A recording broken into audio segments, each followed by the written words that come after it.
Hey everybody, what's up? We've got an awesome show for you today. Welcome to the White Knuckle Podcast, powered by Ozonics. Undetectable, undeniable.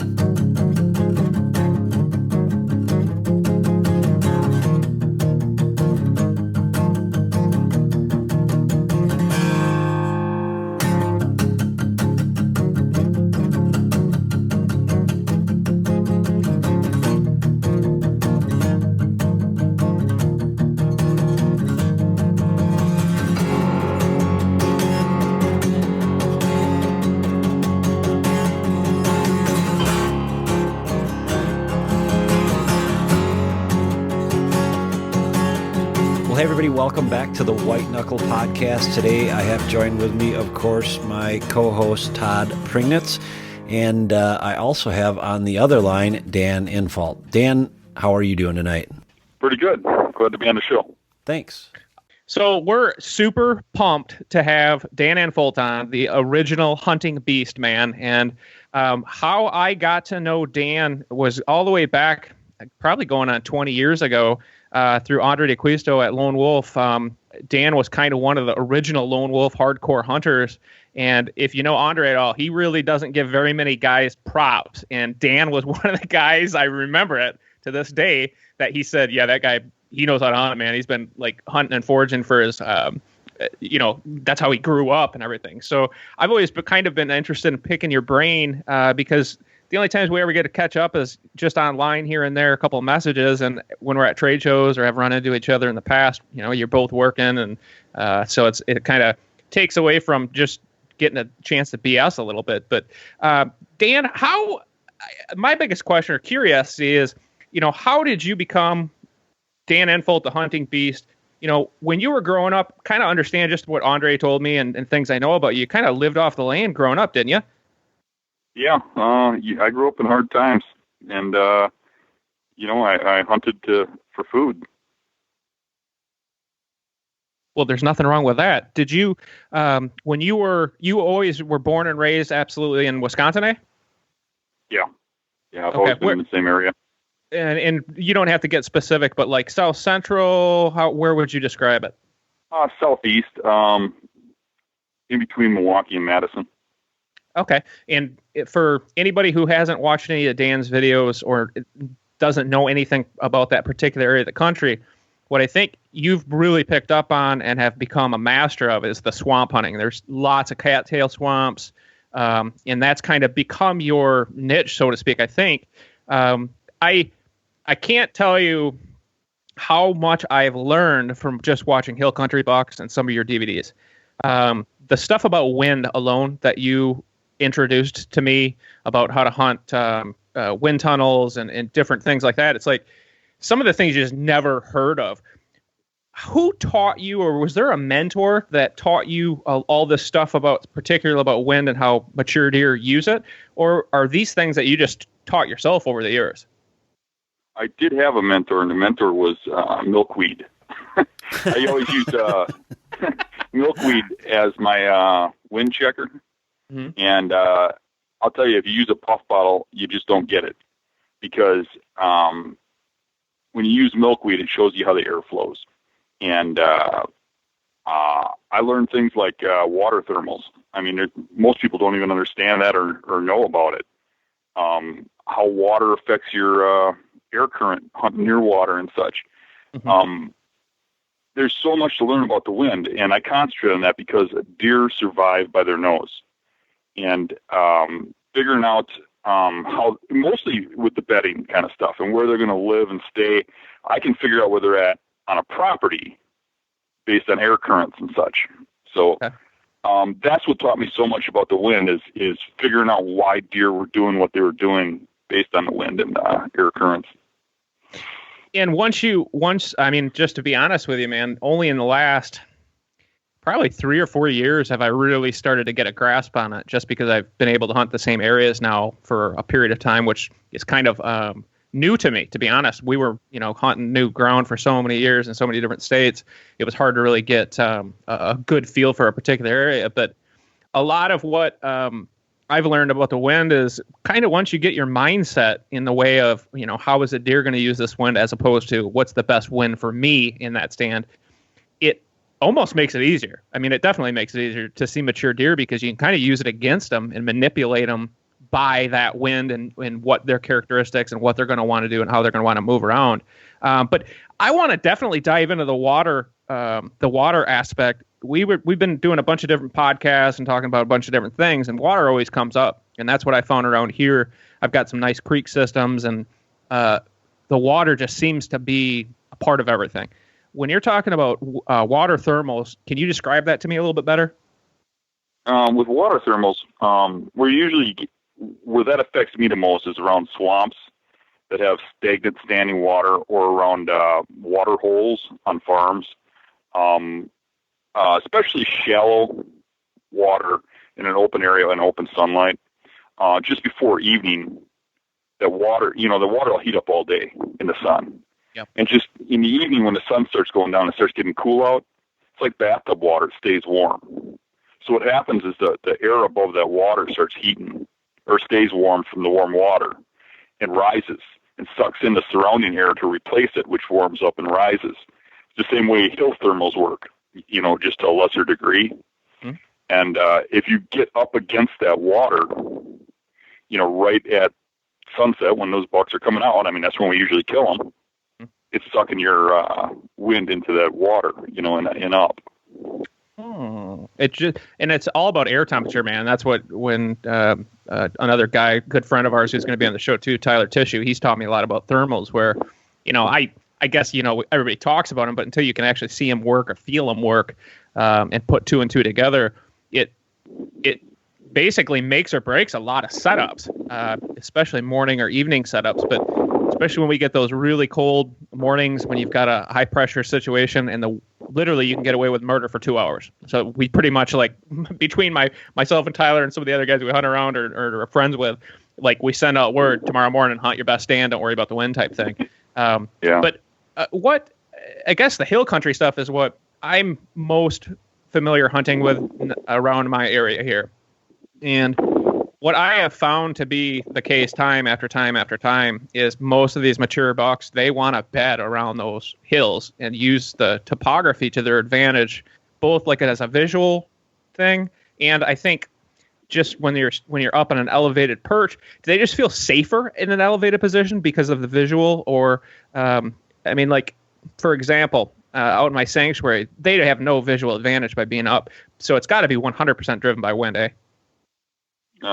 Well, yeah. I think it's wind and thermals, the combination of the two.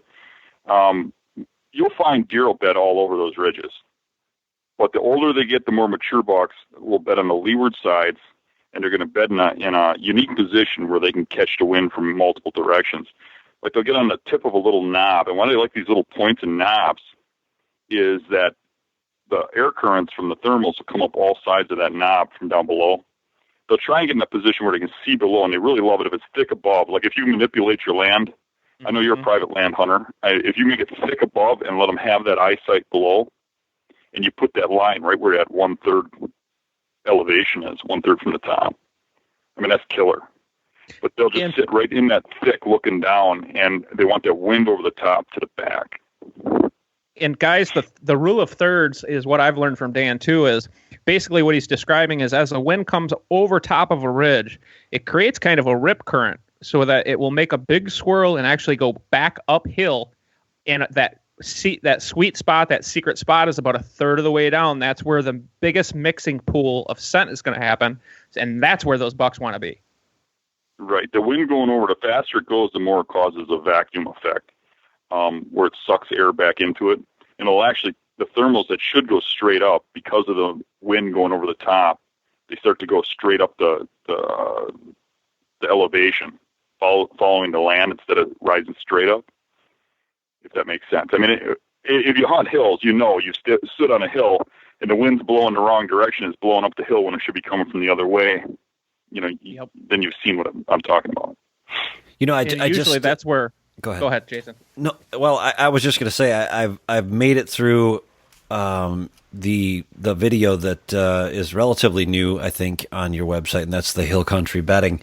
And at least it's new to me, and I've made it through it. I'm on my second time watching it at work when I'm not I guess when I don't have anything else going on. And for me, I've never hunted hills. I've hunted, let's just call it South Central Wisconsin, where there's just not a lot of topography. So, I start to listen to you, and one of the things I caught right away on your video was when you started to talk about the thirds.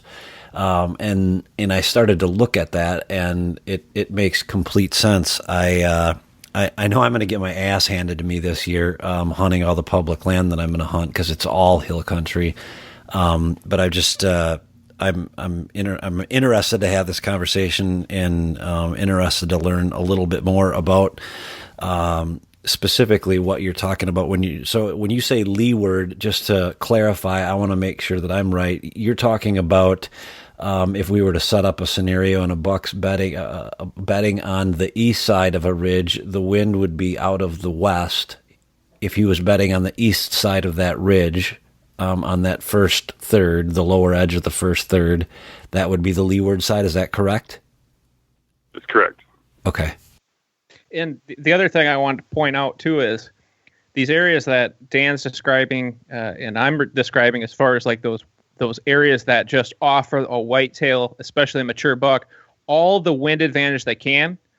That's where you're going to find your big buck sign, because they're hanging out there. They spend a lot of time there, because at any given point, whether they're laying down or standing up, they can basically know what's all around them within, I don't know, a 10, 15 second cycle, basically, because the winds generally will cycle back and forth, just swirl everywhere. That's where the sign's at. So if you're out scouting, whether it's shed season, during deer season, pre-season, whatever, and you come to an area that's completely shredded and it's obvious, you can almost bet your bottom dollar that the winds are going to be absolutely horrible right there. I mean, Dan, is that the same thing you see time and time and time again? Yeah. If there's a lot of whitetails on the property, those leeward points will be just ripped up, the good ones, the ones that have the great wind currents. Yeah. Yep. And that's like some of these little tips and tactics I straight up have learned through Andre and Brad Kunertz, another guy who I spent a lot of time with, and a good friend. And, that kind of leads me to one of my questions. One thing I think that a hunter can become really, really good hunter at, or, you learn along the way, it's just through experience. And we all can agree to that. But for me, it was guys like Andre and Brad and yourself that I surrounded myself with that in a very short period of time took me from a 2 to a 5, maybe. You learn so much from the guys who have been killing these and hunting these big mature deer. And let's face it, not all of us have that opportunity. I surely didn't growing up in Michigan. There just wasn't the age class available. But, what would you say is your secret as far as what you've learned from other people versus just your own experience? Were there guys that just tipped you in a different direction?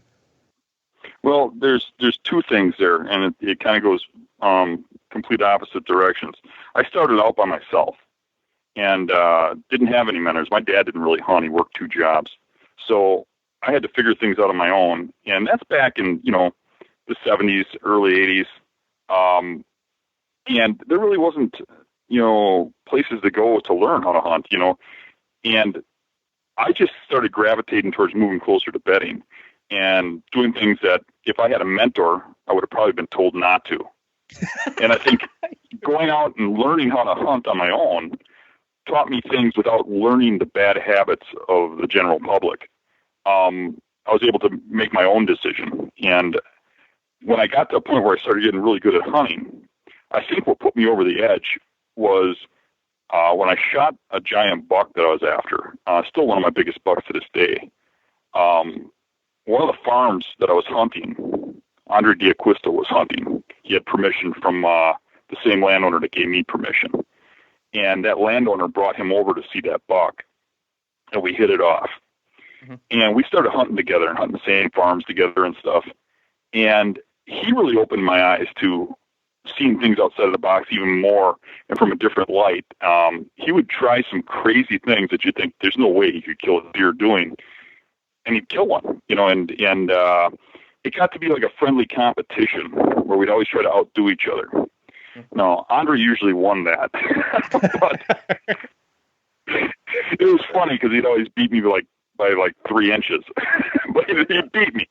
But But he had a way of challenging me, you know, and I challenged him. And I think together, the two of us really didn't trust much of anybody.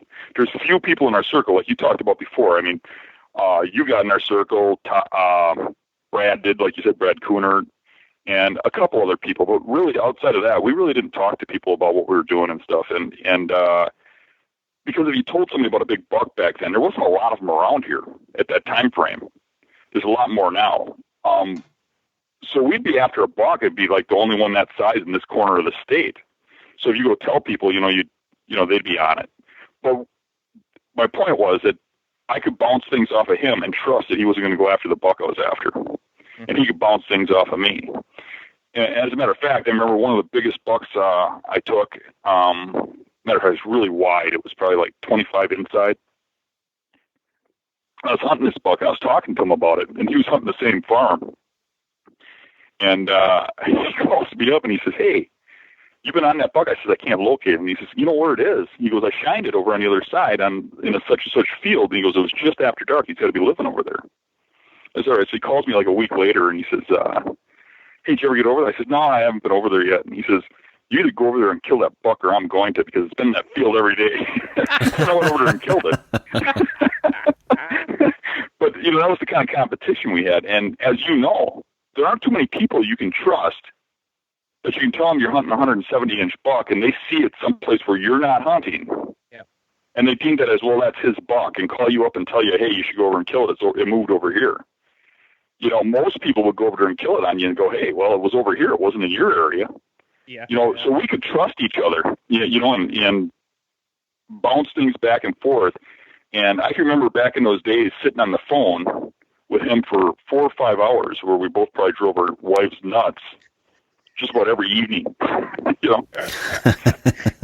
So that helped build me, and not as much as learning from each other, but the challenging each other. I mean, I really wanted to outdo him, and he wanted to outdo me, kind of thing. I think it was kind of like camaraderie, where it made me strive to be better.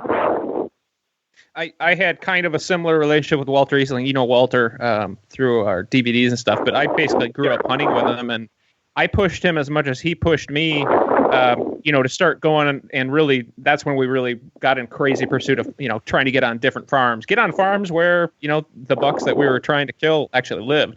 And so, but it's the same thing. It's a friendly competition. You'll always, kind of like bicycling, you'll always go faster with two guys than you will with one, or NASCAR if you want to attribute anything. But friendly competition is great. But and actually that leads me to a question for you.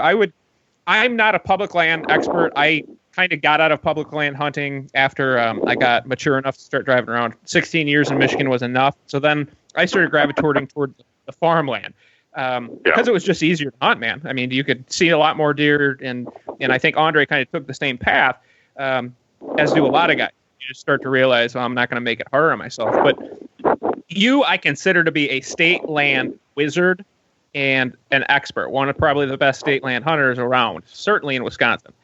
What is your threshold for pressure as far as how many guys is too many where you'll just say, I'm not going to hunt there? What is the key with that? Because I know Jason's going through the same thing right now. He's going to try to get on some public land. Through the different people we've been talking with, everybody wants to talk about pressure. But for you, what's too much? Well, I don't really gauge things in pressure or amounts of people. I mean, a lot of guys will tell you, well, they drove past the parking lot because there's 3 or 4 cars there. I don't care if there's 50 there. I care about where they're hunting. You know, I care about the deer having a hideout. So I look at a property a little different. I could care less how many people hunt it. I care if there's a big buck there, number one. And number two, I care if there's a spot where he can live unmolested. So it's kind of the rule of the 10%. I look at a property, and is everybody going to be driven to 90% of the land, and is there going to be a 10% left over that everybody's overlooking? Because most of my bucks are shot in overlooked spots. Even when I get onto private or managed stuff on the occasion, I still find the biggest bucks are in overlooked stuff off to the side that nobody would ever think that that's where they're living. You know, and that's what I'm looking for. I could care less how many people are on the property. The hardest part about people on the property is getting into a spot without having somebody watch you or see you drag the buck out or whatever. Yep. Dan, you mentioned being concerned with the big buck being there, and I guess going into this blind, I didn't start this. I guess I didn't start the year with the mindset of being a public land hunter until it just. I don't know. I don't even know why. I guess the reason I decided to do it was because my run on this set of private land that I've been on for the last 15, 13 years, whatever the case may be, is going to be over before long. And I thought, well, I better have a plan B. And then, it just seemed like a great idea. I moved up here to Wisconsin Dells, and certainly there's a ton of land. Going at it, let's say late in the game, how you mentioned finding a big buck. That's what's important to you. Don't care how many people are in the parking lot, etc. How would you go about, how did you go about finding that big buck? Is it something that you visually saw, or was it an expectation that you had prior to going in there just because of the part of the country that you're in? If you didn't put your eyes on it, let's say, how is it that you made that decision? Did you do it with trail cameras? What was your magic sauce? So to speak? The thing is that the answer to that is dependent on the terrain. Number one, okay. In the swamps and marshes by my house, I'm looking for stuff underwater. Them bucks, the big ones, are where it's wet. They're where people don't go. And you just add 6 inches of water and nobody goes there.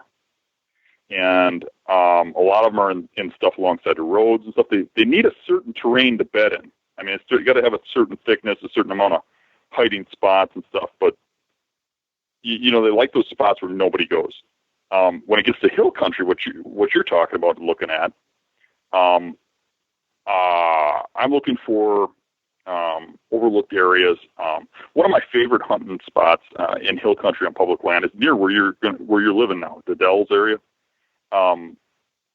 That spot doesn't have a parking lot, so you have to park on the side of the road, and so not as many people park there or hunt there. Matter of fact, I think hunting there I've been hunting there for about 15 years. I think I've seen one hunter there in that 15 years. But you see sign of hunters, and I usually only go up there towards rut, honestly, because I like hunting the swamps around here. But when you walk in there, you pull in and you walk in, the access is down low, and there's an easement to get into the property. And you have to follow that easement, and both sides of it is posted heavily. So you walk up that easement, you get onto the public property, and you walk right under this giant ridge. And you get back there, and the trail's going to take you right into this big open field that's surrounded by ridges that just look perfect, that just draw hunters in. And you see rub lines coming on these hills and stuff, and that's where guys go when they hunt. You know where I go? I go in a big circle and go back up by the road and hunt the buck that's watching where you park.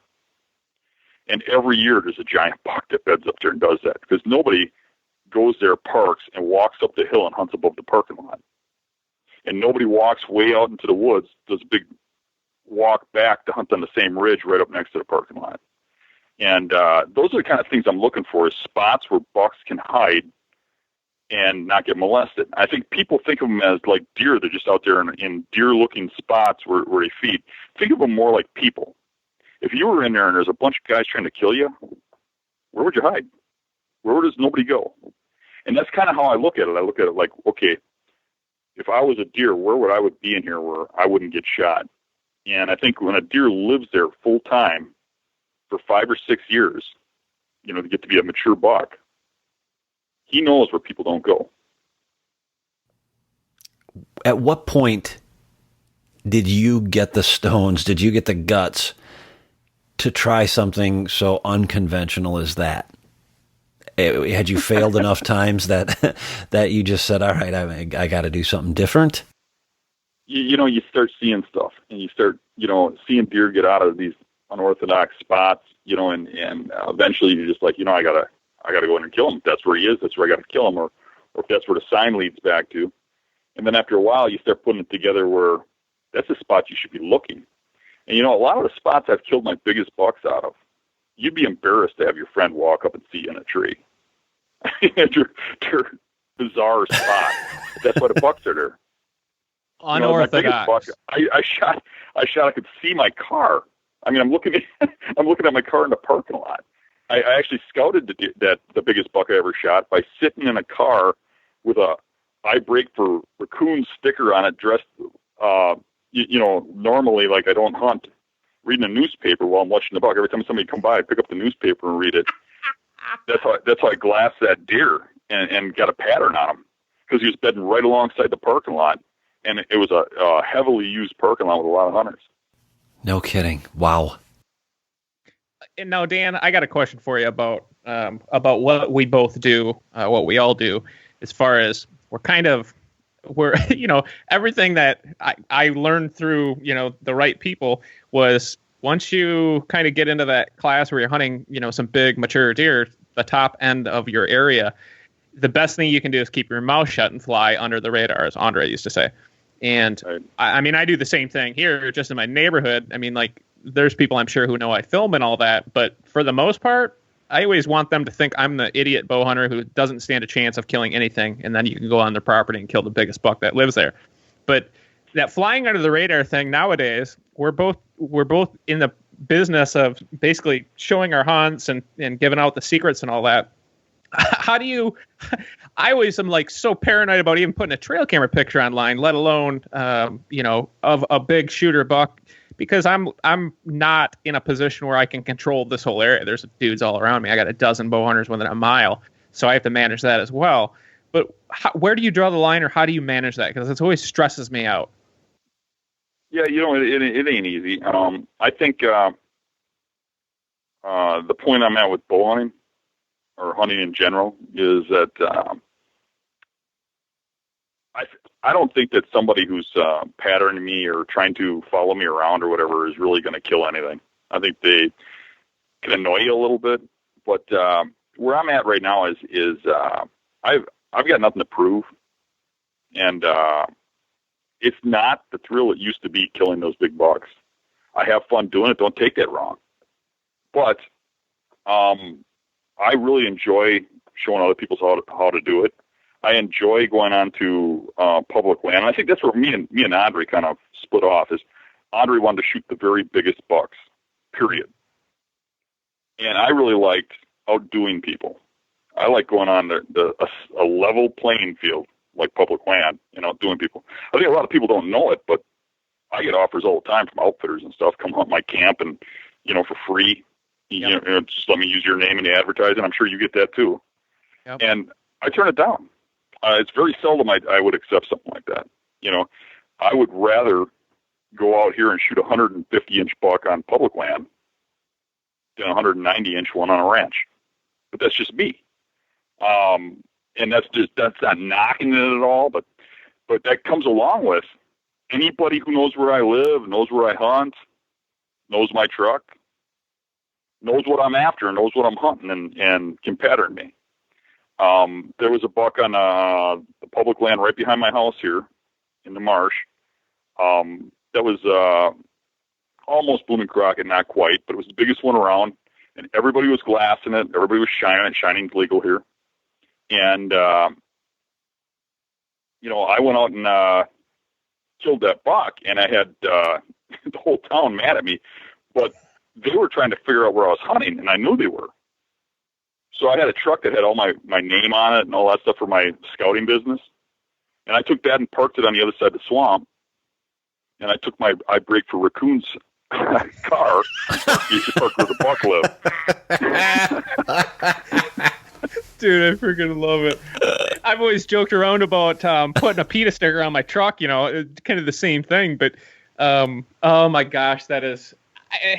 Dude, I mean, I live in Iowa in the middle of kind of nowhere, but I've got neighbors, and in a lot of cases, most of the bucks that I've killed in the last few years, these, not all, but the big ones, I literally had to wait for my neighbors to screw it up or put too much pressure on too early, because generally the bigger the buck, the harder they'll hunt early because they think I'm going to kill them. And I need that because here we've got so much killer territory that it's hard to narrow them down. I mean, they have, 1,000 acres they could live in, that all is killer pristine habitat where they've got does and food within 50 yards in all directions. So it really does take pressure around me to help me kill my bucks. And I'm sure you've become an absolute master of that through public land hunting. I mean, do you have any specific tips where you are hunting pressured ground, how to maybe manipulate the situation a bit? Well, before Dan answers that question, we are going to take a short intermission because today is our Ozonics File episode where we give away a significant prize package from the folks at Ozonics. Today, because of technical difficulties, we'll not be airing an Ozonics story. I recently moved to Wisconsin Dells and have had nothing but trouble trying to get internet service out here in the sticks, and it's just disallowed me from doing this story, so we're going to save it for the next time. But that does not mean, however, that you cannot win the prize package this week. So if you're ready, grab a pen and paper. Here is the instructions. What we are going to ask you to do this week is to share this podcast via your social media. All you have to do is hit the share button and put the following phrase in your post.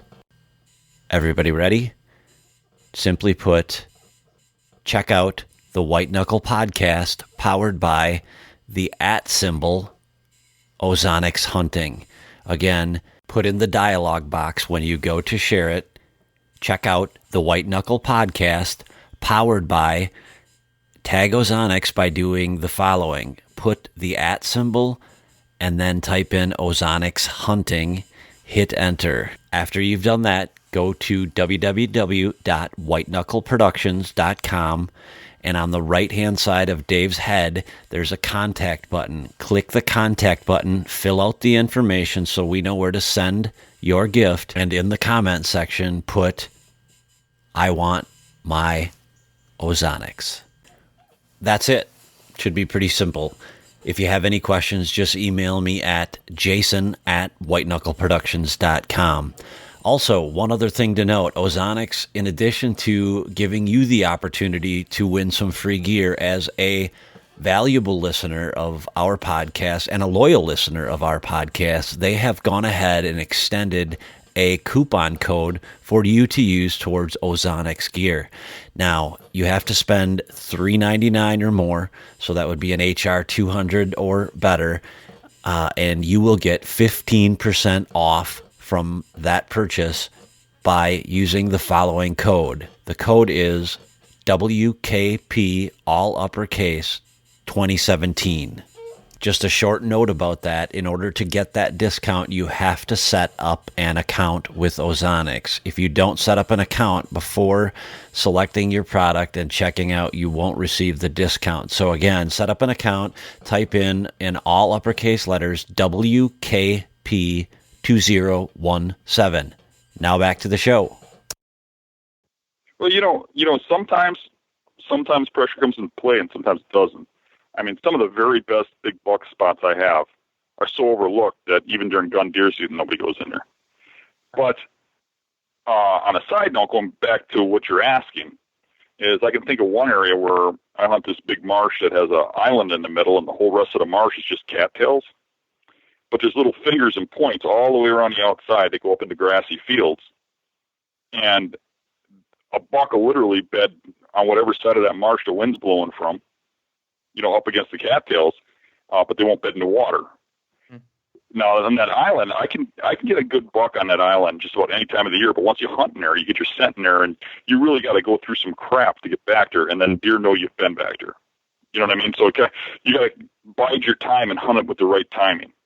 So what I found for that spot is not to go in there until 1 week after pheasant hunting starts. Because all the pheasant hunters come in there and they start pushing all that stuff, and they push those little beds over and over again that are on the perimeter. But there is no pheasant hunters that are wading through chest deep water to get out to that island. And then I go out to the island, and I always have a good hunt 1 week into pheasant hunting. Well, you generally, I've kind of gotten to the point here where, for so many years, I just didn't have the money, didn't have the tree stand. So, I mean, I was running and gunning, almost every hunt, even when we were filming. Now I've got about 30 sets that I have trimmed out for the season, and I still end up running and gunning once I get one located. But kind of my rule of thumb is I want to be able to hunt a new stand or create a new opportunity in a new area that I've never been in that season every single day of the year, every single day of the hunting season, all the way till the very end, and always have that pocket that I can sneak into and see if there's a big buck calling at home.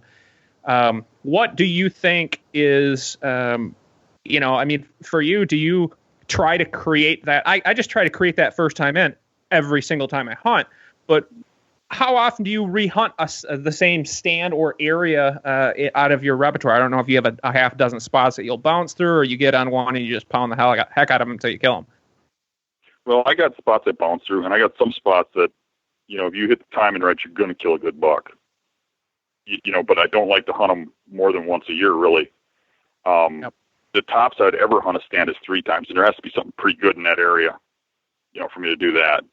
But I think those deer learn that, and they learn that not just for that season. They learn that as a bad area. So, that bouncing around thing is great. With that said, to answer your question, I bounce around a lot, but I do sit a lot of stands. And most of those stands, most people would think are great stands, but that's not where I kill the big bucks. The big bucks are killed on an aggressive move. I do a lot of observations. You see a big buck, then you move to it. I like to watch a veterinary if I don't know quite what's going on, see where a buck comes out, how he comes out, and then move in the next day for the kill. I do that a lot. But with that said, maybe 10% of my hunts are out of a stand that I've hunted before. But my kills are almost always first-time sits. Really big bucks, first-time sits ever. When I look at the biggest bucks I've ever got, almost all of them are first sits ever. And when you talk to anybody and they're telling you you're nuts about something like that, look at them and ask them, your biggest buck, first time sit? And almost always the answer is going to be, well, yeah. Yep. Because of something that happened. It's because those big bucks figure you out quick. And people don't get that because those little ones and stuff will keep walking by you. But those little deer, when you got a 6 or an 8-pointer coming by you, or even a 2-year-old, or whatever, those bucks are like rabbits.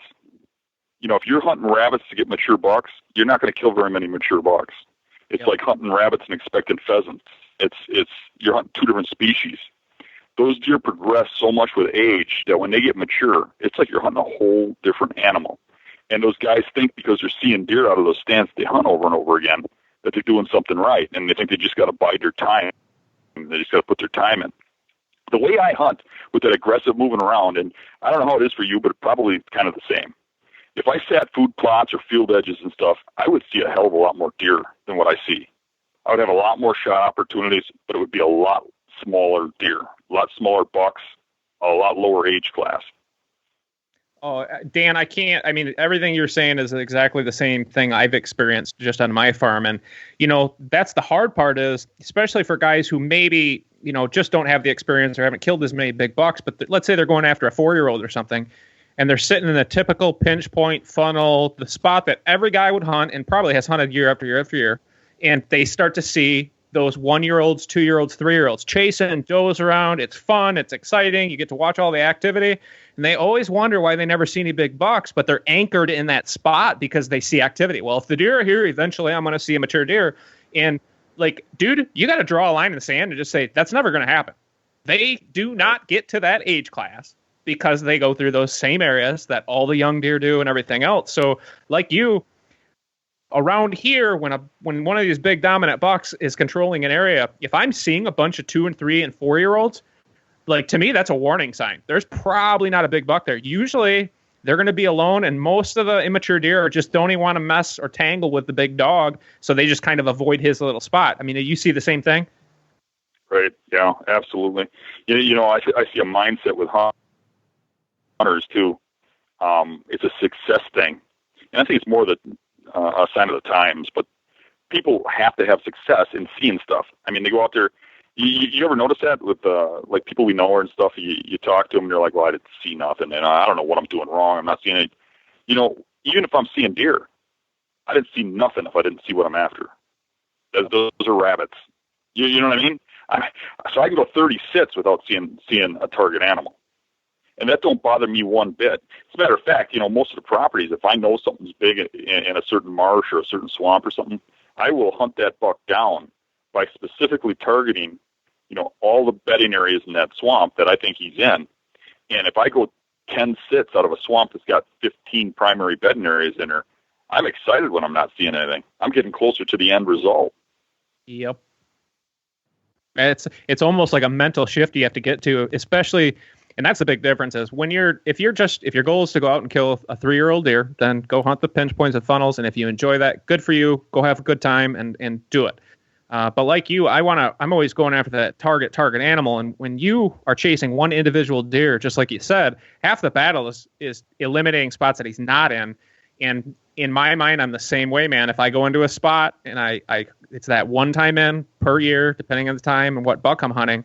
And like you said, man, you don't see him in there. It's like, okay, this was a successful hunt because I've eliminated one area. And the other part I always talk about and hammer guys about too is, the walk in and the walk out.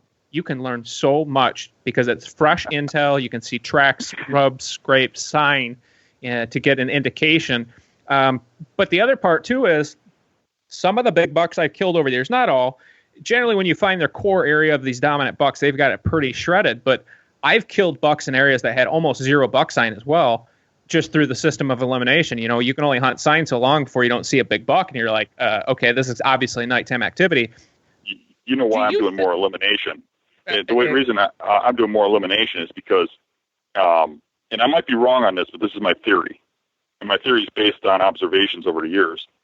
But I've hunted Andre's ranch a couple times, and you get in there, and all those big buck bedding areas are ripped to shreds, right?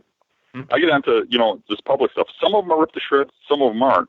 And there's spots where every time a big buck comes out of that area, he comes out of that bed. And you go in there and there ain't a rub anywhere. And my theory on that is competition. If you're hunting in an area that doesn't have a lot of big bucks, no deer is going to go near there and make a rub if there's one big buck living there. But so it's a competition thing. If there's competition for that bedding area, which is a good thing because then you have multiple big bucks looking at that area.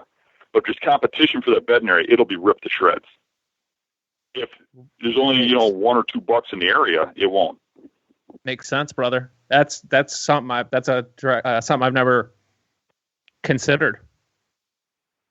The way I came across this is I got this little farm I hunt. It's pretty much the only private place I hunt. It's a 70-acre farm my buddy Dave owns, and it's actually got more pressure than the public basically because it's surrounded by heavy pressure.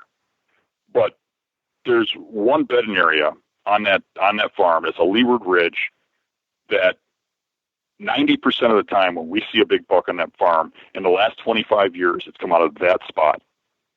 You'll watch it come out of that bed. It's a little patch. It comes right out of it. No matter what buck it is. And that has always, for years and years, been torn to shreds. And then they did a CWD kill here. And they killed off a huge portion of the population about 10, 15 years ago. And there's still big bucks there. And just not as many. And when you see one, it still comes out of the same bedding area, try and find a rub in there. Try to find one sign other than the bed itself. Yep. And I believe it's because they're not competing for those beds. And I've seen it where, you see a buck go in a bedding area in the morning and bed down. And a little while later, a bigger buck comes in. That buck gets up and leaves. Or he gets up, moves over a little bit, and then he's rubbing trees and stuff where they're kind of testing each other. Or vice versa. He comes in, and the big one's there, and he leaves again. So there's a competition for those bedding areas. And as Todd kind of implied earlier, the big dogs don't want little ones around, and the little ones don't want to be around a big dog. But sometimes when there's a good population, there's more than one big dog. That's when those bedding areas get ripped up. That's That's, dude, and I'm going through, my repertoire of different areas and stuff that I've hunted just here on my own farm and around it, and like, it really does make sense, and that's why I love doing this podcast. Is no matter who we talk to, there's always something you take out of it, and it's taking these different things and also making them your own, so to speak. But the one thing that constantly rings true through my own personal opinion, like guys like Andre and yourself, is just hunting unconventionally compared to what the rest of the world is doing. And the way I really was weaned in the world of hunting was on Saturday mornings watching Jackie Bushman Buckmasters. All right, and back then we only had one network. I grew up watching and believing all these different scent elimination clothing and the sprays and all this stuff, the pixie dust, as you call it, Dan. And now I cannot imagine being a young guy or girl growing up hunting and being inundated with all the crap that's out there by social media alone. I mean, I won't even get into TV or any of that stuff. But just think about Facebook, the number of promotions and all that. It makes navigating successful hunting that much more difficult. But like I did many years ago in camp with Andre, as soon as you start to listen to him and the guy's got the proof on the wall, it's like you can't dispute it. I mean, dude, that's a time you shut up and listen. And for a guy like me, I talk nonstop, man. But I just ate it up. And I think that's the part of hunting that's always been my, I love these animals. Like the more I learn about them, the big ones you kill along the way. I'm enjoying it more and more now that I've killed some of these bigger deer, just because it takes the pressure off. Like you said, I got nothing to prove anymore. I really don't. I've kind of succeeded beyond my wildest imagination. And now it's more about, for me, I love the habitat and the building of the property and managing it and manipulating them, essentially. What does you enjoy teaching? And maybe this is a great time to bring up the Hunting Beast forum. Dan owns a company called the Hunting Beast. They have one of the best forums online to talk with serious dudes who know what they're talking about. And it kind of reminds me, back in the day, the old Kiski forum. That was like one of the spots you could go to, and it wasn't just a bunch of dudes posting selfies. It was about serious guys who were just passionate about whitetails and wanted tips and tactics, and just a huge group of people. Iowa Whitetail was another one. Dan, you probably had been on that one as well. Oh yeah. And now there's so many different ones. The Hunting Beast is kind of, to me, turned into that spot where all the serious guys go and you can get the real information. So tell everybody about the Hunting Beast and kind of how you came onto it or started it, and what you guys got going on next. Well, we got a good group of real serious big buck killers that are really knocking them down. A lot of really good public land guys, and they're spread around the country. And with like minds, we got together and put this forum together. And what I do differently than the other forums is we police it real heavily, and we do not put up with the internet bullies. I think that ruins the forum really quick, and I think that's what went down with a lot of the really good forums that used to be out there. That's why they went down, is because they didn't want to get rid of a guy because he's a good hunter or something, but he would just nitpick and pick on people every time they would say something. I won't allow that at all. So a guy can have an honest conversation. I mean, he can say anything he wants as long as he's honest and he's not mean. And if anybody says anything bad, they're gone. And because of that, we've got a really good group of polite guys. And guys, hunters are really nice, good people to begin with. It's just that the internet's full of bullies. So we got rid of all that, and we've actually got a place where you can actually have conversations about how to hunt and really get into some real good tactical discussions. On our deer forum, we've got a sticky where it's the all-time best threads, and it's all the ones that really went into tactical details about stuff. And what I do with the main business that I have is making hunting DVDs, and that's really been getting very lucrative for me. I mean, we can't even keep up with the sales when we release a new one. It's just been great. When I say hunting DVDs, I mean, everybody's probably rolling their eyes thinking there's a million DVDs out there of people killing deer. That's not what these are. I mean, they're like this discussion we're having right here. I mean, the DVDs are about tactics on how to kill deer. They go into depth on a subject, and that's why they're so popular. And I mean, folks, this is the honest to God truth. I mean, I don't even watch our own DVDs anymore, our web shows. I mean, we produce them, but I mean, after doing this for this is our 10th year, you get kind of burnt out of that. Dan's videos, the hunting piece videos, are like instructional videos from a guy that will just blow your freaking mind. I mean, like just some of the stuff, the way you think about it, and also, you know, a huge difference, I think, Dan, and I would like to take a little bit of credit for having the same kind of mentality is you haven't gone down the route of promoting a bunch of junk products and really not very many products at all.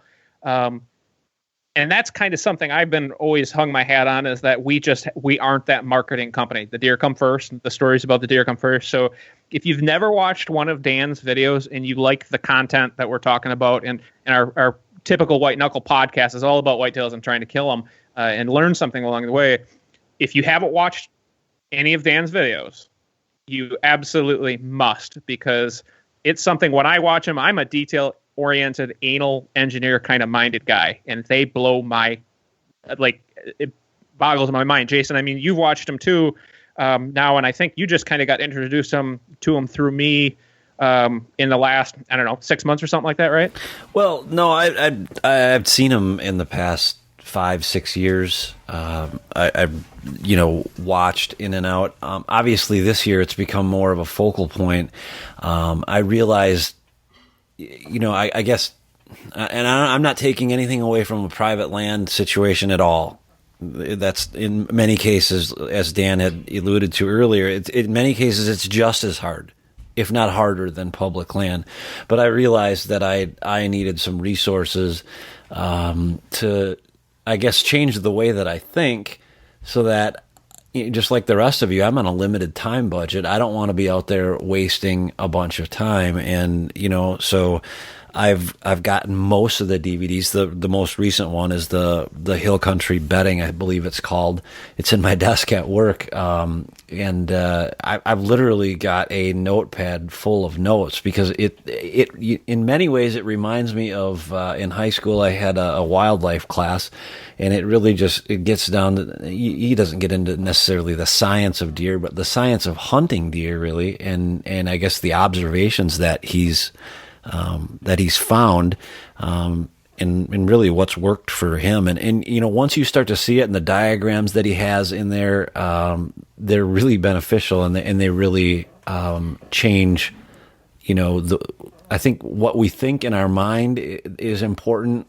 Not having done this kind of hunting before isn't really important. And that's what I've learned.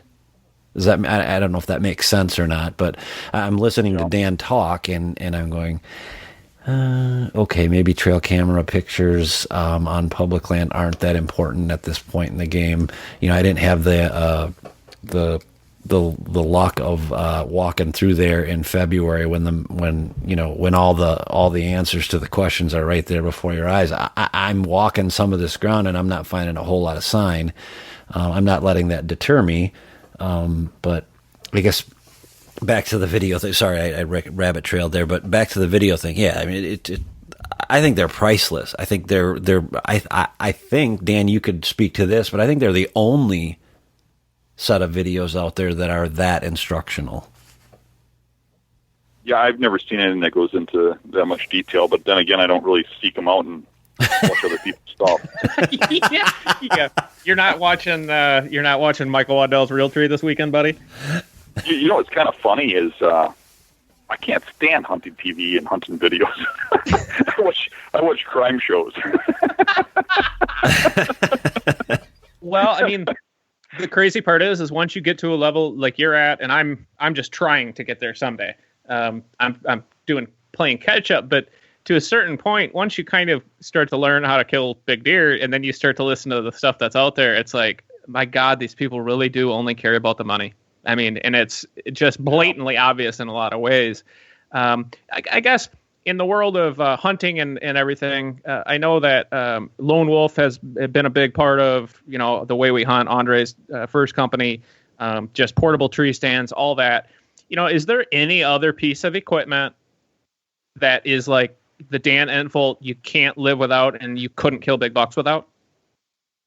I don't think so. I think anybody can get by, and I think that's kind of what I try to show. Is that the whole industry kind of makes me want to puke.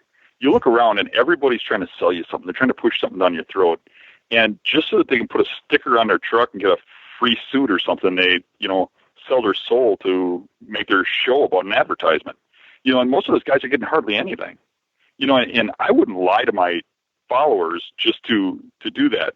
But what I am trying to do is show them that, it's not apples to apples, and this isn't a competition. I mean, Todd, you're shooting bigger bucks than I am now, but it's because of the land you're on. And Absolutely. Andre's obviously shooting bigger bucks than I am. And the reason is the route he went. I mean, he spent millions of dollars on the property he owns. Millions. So why is he shooting bigger bucks? And that's not to downplay him or you or anybody. It's to say it's not apples to apples. It's something you can buy. It's something that's for sale, and it's a matter of how much your desire is or whatever. And what I want to show is the young kid who's so disgruntled because he can't be like you or like Andre or like one of the other big superstars they see on TV, which there's nothing wrong with those people. I mean, they're following their dream. Of course Sure. they're going to do that. But that kid is all disgruntled. And you see that online too, where these people will just eat you alive because of where you hunt or how you hunt. And it's like, what am I doing wrong? Right? Well, what I'm trying to show them is that they can do it too without the money. They can shoot the biggest bucks in their area on the public land, and they can outdo everybody around them.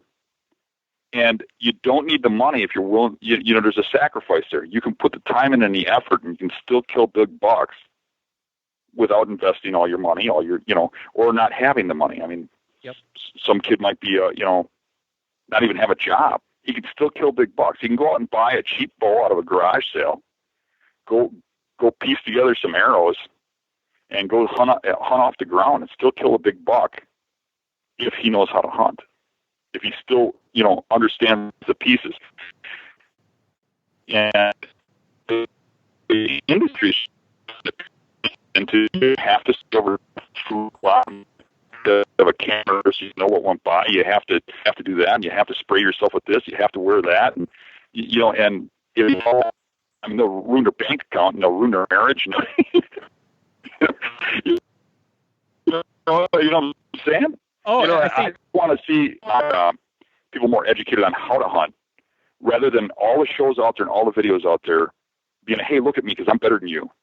And that's the kind of impression I get when I see this stuff. It's probably the reason I don't like watching the shows. I mean, every now and then I see a show where you smile and I like to watch it. And, but I think what I'm doing is more like when me, you, and Andre, 25 years ago or whatever it was, used to sit around a table having a beer, shooting the shit about hunting, and we'd all be talking tactics. I mean, that's the kind of stuff I like, I can just remember being a kid. And really, when I started getting big time into bow hunting when I was like 14, 15, it became my whole thing.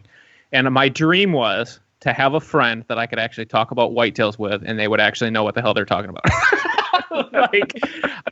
But I lived and breathed it. That's all I wanted to think about. And it had nothing to do with... I remember you sitting at those tables with this smile from ear to ear, being so excited just to talk about hunting, Yep.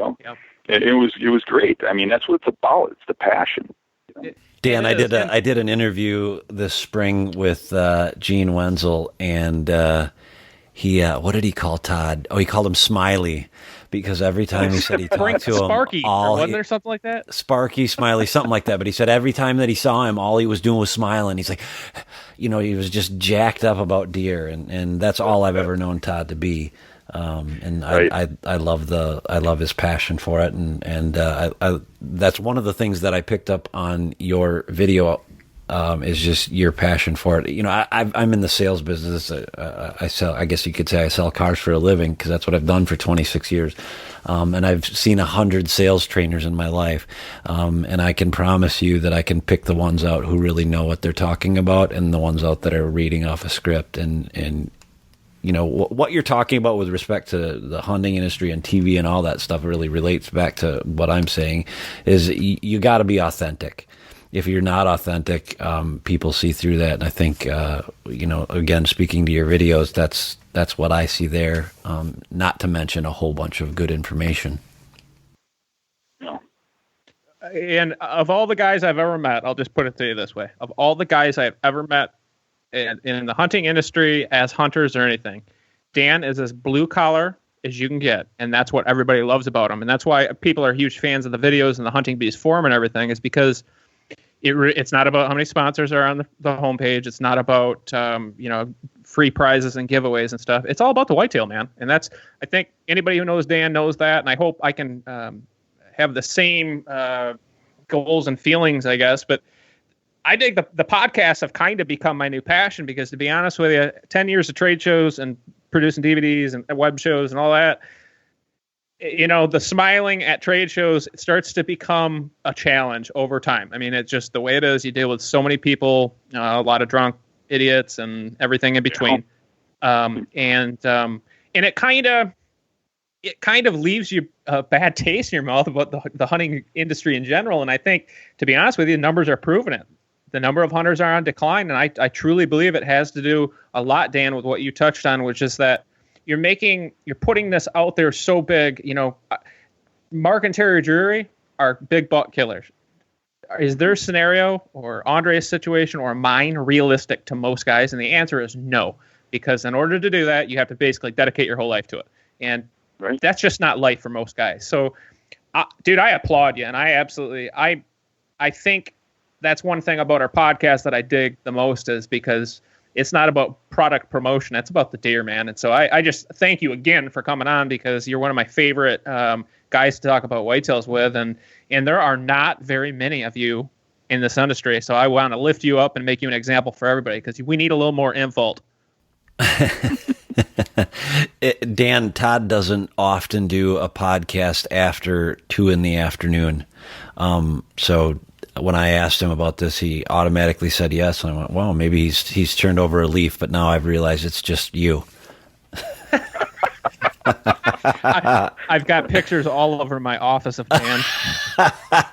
Well, hey, before... That's why I had to come on the podcast, because I know he's got pictures of him. He threatened to show him. Good to know. Before we let you go, if I can abuse the privilege for just a minute. As I said earlier, I'm going to embark upon this journey of trying to figure out how to hunt public land, and I know it's going to be a lot different. It sounds to me like the one thing that I hear you saying, whether it's on your videos or whether it's right now when we're talking, is that you got to think out of the box. Would you say that that's accurate? Would you say that that's probably the best thing that I could do? I would say that's one of the most important things. And it's one of the things that I can say over and over and over again, and most guys don't get. They still go out and they go straight to the ridge, what everybody would look at. You do have to think outside of the box, and you do have to seek out those spots that are kind of unorthodox. Yeah. I mean, most of the time when I kill a big buck, it's in a spot where nobody would even think to hunt. And to reinforce that, on my own farm, and I've mentioned this in a couple different podcasts, I bought my farm from a Whitetail Properties realtor who bought it from a different realtor. So this farm's been hunted and managed for whitetails for years and years and years. So every whitetail that lives around here was raised here. His mama was raised here, all with the same hunters hunting the same funnels and pinch points out of the same trees. And I cannot kill a deer. And I've realized this over the last few years. 3-4 years ago is when it really hit home. I'm never going to kill a big mature deer there, no matter how many freaking hours I put in the tree stand. And, the best thing, I think, and I believe it was Andre who told me this. I don't remember if it was Andre or Coonard or whatever. But me and Walter both were kind of going through the education of learning, having our heads blown out every weekend when we would go to Illinois or whatever and spend some time with guys who are doing this, is forget everything you've been taught or have ever learned about hunting and start from scratch. And that's almost a bigger advantage, outside of maybe having some accuracy with your bow, than trying to do what you've been doing and then just change little bits and pieces. I mean, you got to flip your world upside down. Yeah. Most guys, and I really, truly believe this. This isn't just a blanket statement. I really, truly believe this. Most guys, the way they hunt and rotate through stands, they'd be far better off putting on a blindfold and throwing a dart at their aerial and hunting wherever it lands mobily. And I bet you they would kill bigger bucks. I love it. Well, there's my strategy. True, man. It's that's going to be my strategy. I'd like you you're looking at. We should do that for a show sometime. We should get together and throw darts at a map and kill big bucks. This moment brought to you by Huntera. Hey, did you ever hear of All Outdoors Atlas? I haven't, Jason. You? No. Jason, they sell them in your area. You can look them up online or Google it or whatever. They got them in gas stations. Something they're like $35. Your area by the Dells there. Mm-hmm. You get the Southern Wisconsin All Outdoors Atlas, and it'll show you every little tiny piece of public land in this whole half of the state. Okay. And you'll be able to find all these little public spots that nobody even really knows about. They're not even on the DNR site. Yeah, I've found a couple of them, just not because of that, but by just literally driving around. I've found some small spots. Well, that book has gotten me into some really good stuff in your area. Okay, good to know. And unfortunately, I have your cell phone number now, Dan. So when I get stuck this fall, I'll be giving you a call. Pretty much.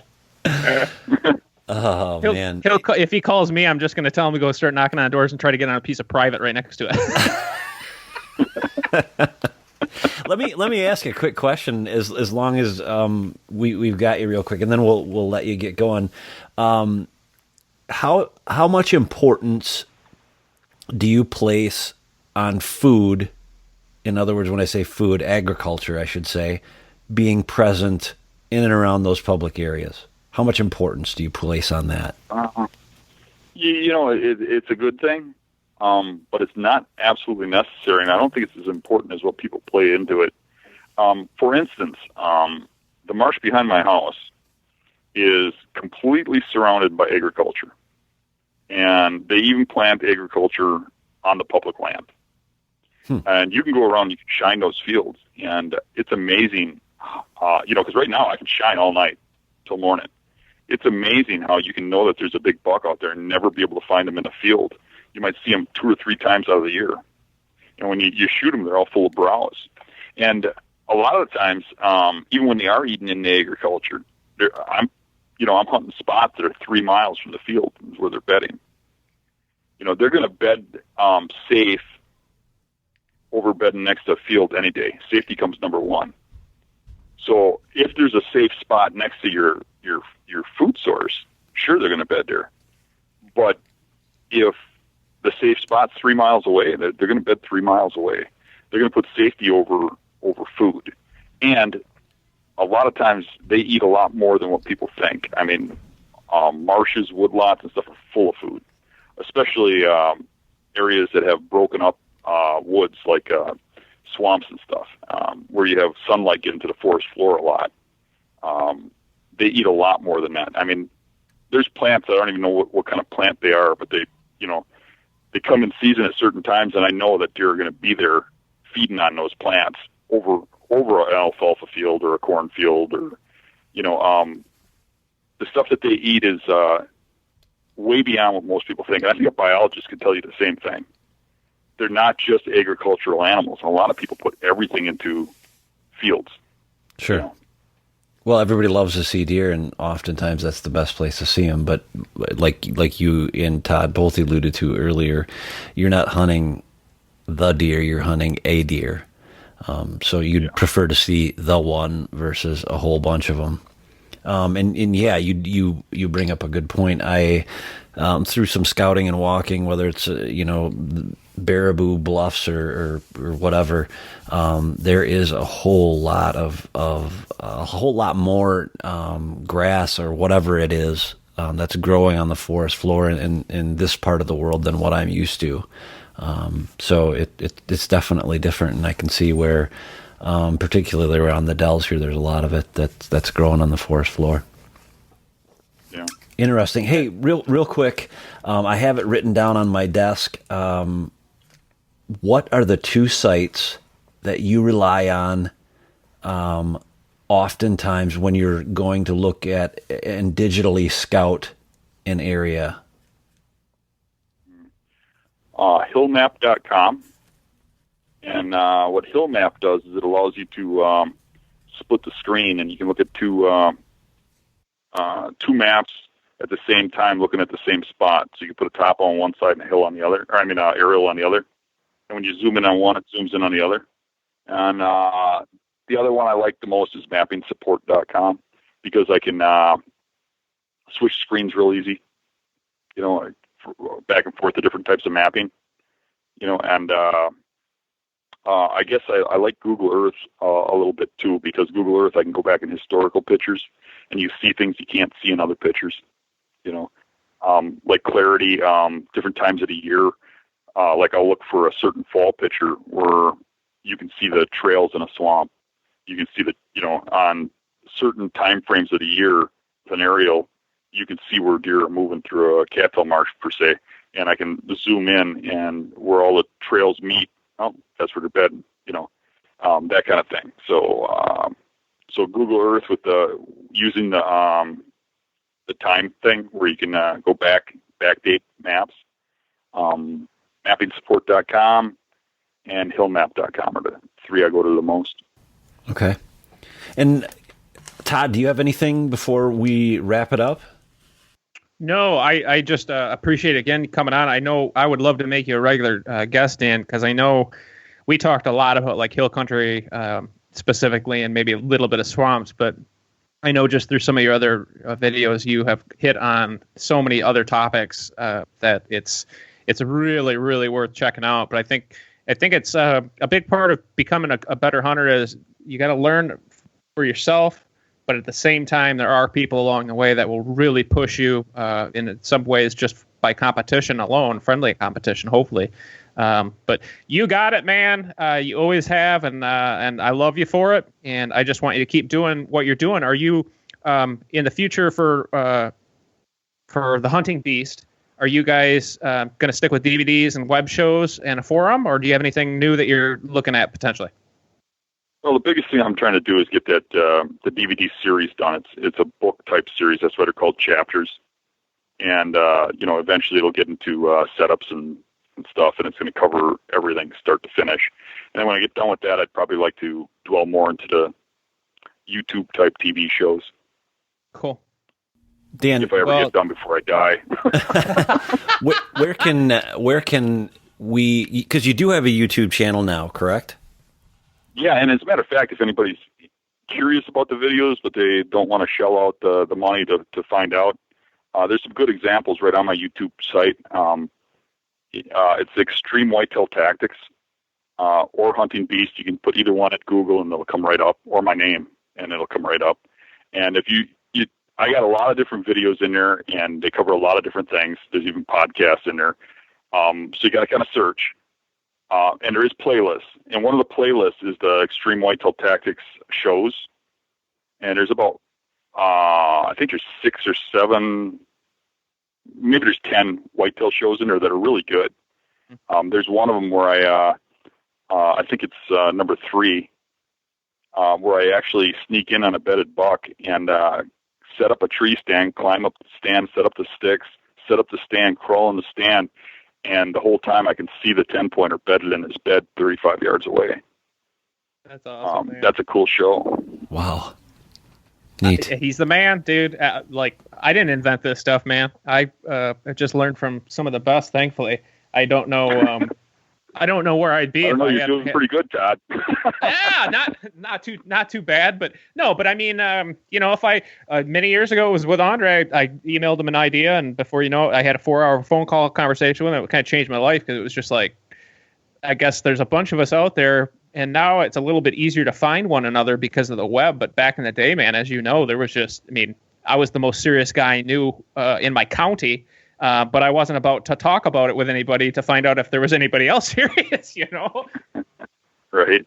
So, well, we won't keep you anymore. You're a hardworking guy, and that's what we love about you. And if you'd ever need anything, you know where to ask. But we'll try to get you back on maybe for a pre-hunting season show to go over what you might be going after.